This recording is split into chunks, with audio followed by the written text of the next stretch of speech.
ഇന്ന് തന്നെ സബ്സ്ക്രൈബ് ചെയ്യൂ, നിങ്ങളുടെ പ്രിയപ്പെട്ട ഷോസ് കാണൂ. വരുണും രാധികയും തമ്മിൽ എന്തെങ്കിലും തെറ്റായ ബന്ധം ഉണ്ടെങ്കിൽ അത് ദൈവത്തിന് പോലും സഹിച്ചു കാണില്ല.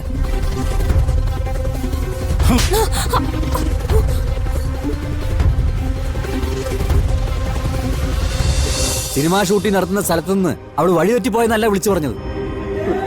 അവള് വെള്ളച്ചാട്ടത്തിൽ വീണു പോയെന്നാ, തെരഞ്ഞിട്ട് കാണാനില്ലെന്നാ.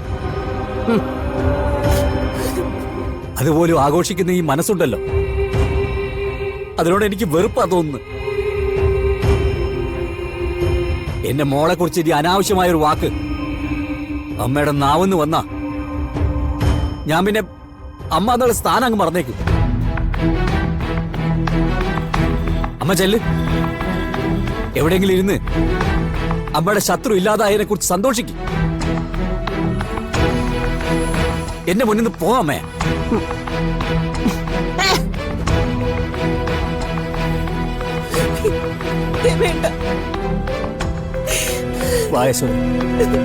നമുക്ക് പോയി അന്വേഷിക്കാം. ആരവളോട് ക്രൂരത കാണിച്ചാലും നമുക്ക് അവള് നമ്മുടെ പൊന്നു മോളാ.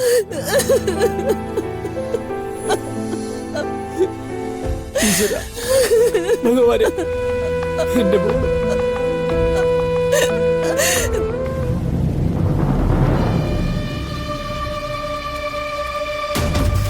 രാധിക, രാധിക മോളെ, രാധിക, രാധിക മോളെ, മോളെ, രാധിക, രാധിക മോളെ, രാധിക.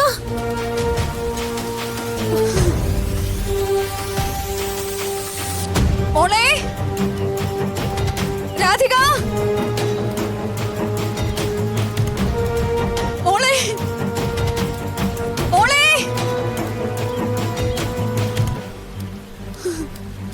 രാധിക, എന്റെ മോള്, മോളെ, മോളെ,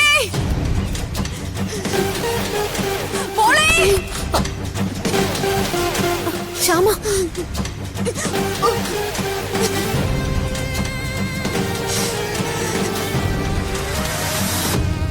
മാഡം, ഞാൻ പറഞ്ഞതല്ലേ, നിങ്ങൾക്ക് ഇവിടുത്തെ കണ്ടീഷൻ അറിഞ്ഞുകൂടാ.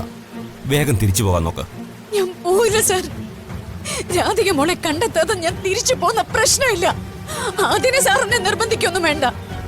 ഇത്രയും നേരത്തെ സെർച്ച് ചെയ്ത് മനസ്സിലായ ഒരു കാര്യം, അവർ രണ്ടുപേരും താഴെ എത്തിയില്ല എന്നുള്ളതാണ്.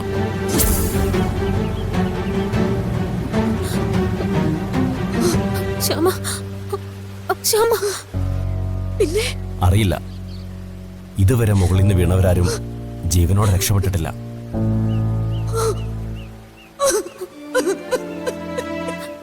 ശ്യാമ,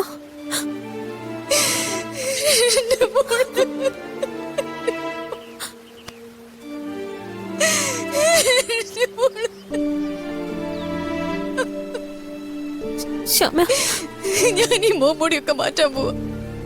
എന്തിനാ ഇതിങ്ങനെ ഇട്ടിരിക്കുന്നത്? ആരെ ഒളിക്കാനാ? ശ്യാമ പ്ലീസ്. എത്ര കാലം അവളെ ഞാൻ അയച്ചു നിർത്തി. തിരിച്ചു കിട്ടിയിട്ട് മനസ്സ് തുറന്നൊന്ന് സ്നേഹിക്കാൻ സമ്മതിച്ചു. തൊട്ടിയെടുത്തില്ലേ വീണ്ടും എന്റെ മോള്.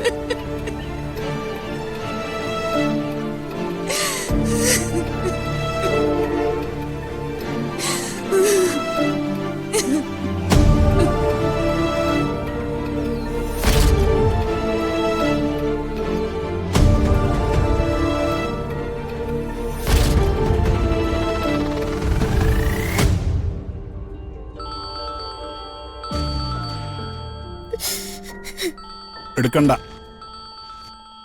വിളിക്കുന്നവർക്ക് മുഴുവൻ അപകടത്തിന്റെ ഡീറ്റെയിൽസ് ആണ് അറിയേണ്ടത്. പറയുന്നവന്റെ വേദന പ്രശ്നമല്ല. പരമേശ്വര, ഒന്ന് അവിടം വരെ പോവാന്ന് പറഞ്ഞിട്ട് നീ സമ്മതിച്ചില്ലല്ലോ. പറ്റാവുന്നവരെല്ലാം ഞാൻ വിളിച്ചു പറഞ്ഞിട്ടുണ്ടമ്മേ. പിന്നെ നമ്മളെല്ലാവരും കൂടി അവിടെ ചെന്നിട്ട് എന്തിനാ?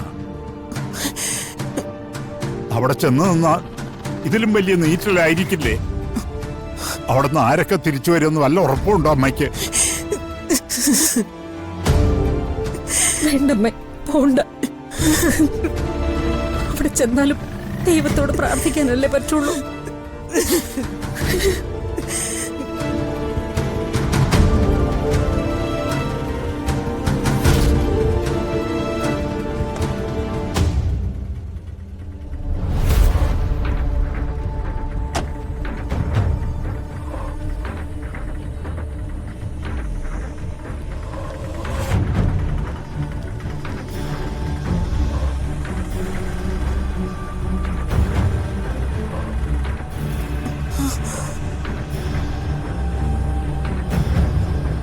മുത്തശ്ശി,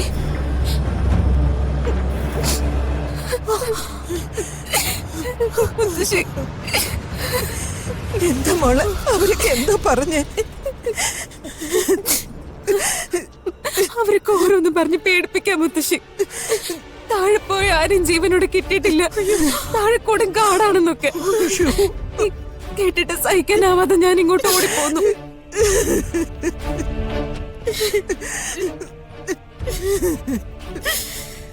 പാവം എന്റെ ചേച്ചി എല്ലാ നേരവും കൃഷ്ണനോട് പ്രാർത്ഥിക്കുന്നതന്നെ, എന്നിട്ട് കാത്തില്ലല്ലോ ആ പാവത്തിന്.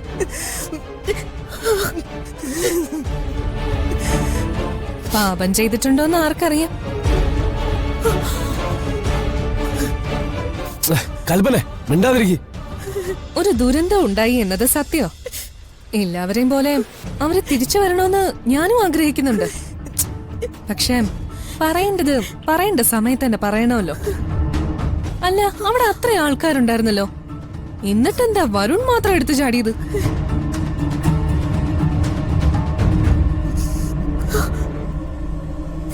ഇവിടെ പലരും ചിലതിനൊക്കെ കണ്ണടച്ച് കൊടുക്കുന്നുണ്ട്.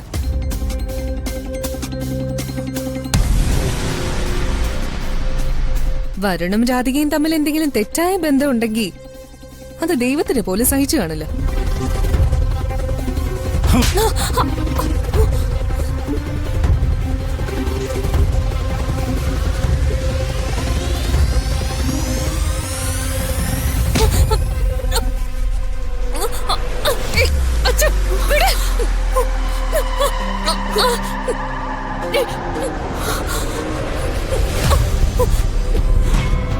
ചത്ത് മരവിച്ച് കുറെ ആളുകൾ ഇരിക്കുന്നതിന്റെ ഇടയില് നിന്റെ അസൂയ വിതയ്ക്കാൻ തീരുമാനിച്ചിരിക്കുക.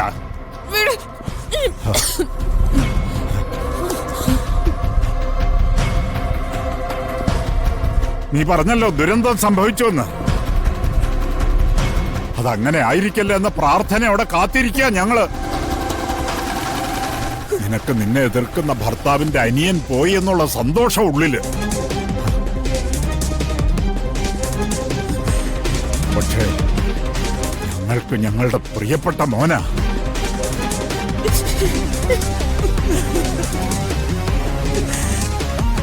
ഇനി വരുണിനെ കുറിച്ചോ രാധികയെ കുറിച്ചോ ഒരക്ഷരം നീ മിണ്ടിയാൽ കേറി പൊടിയാത്ത്.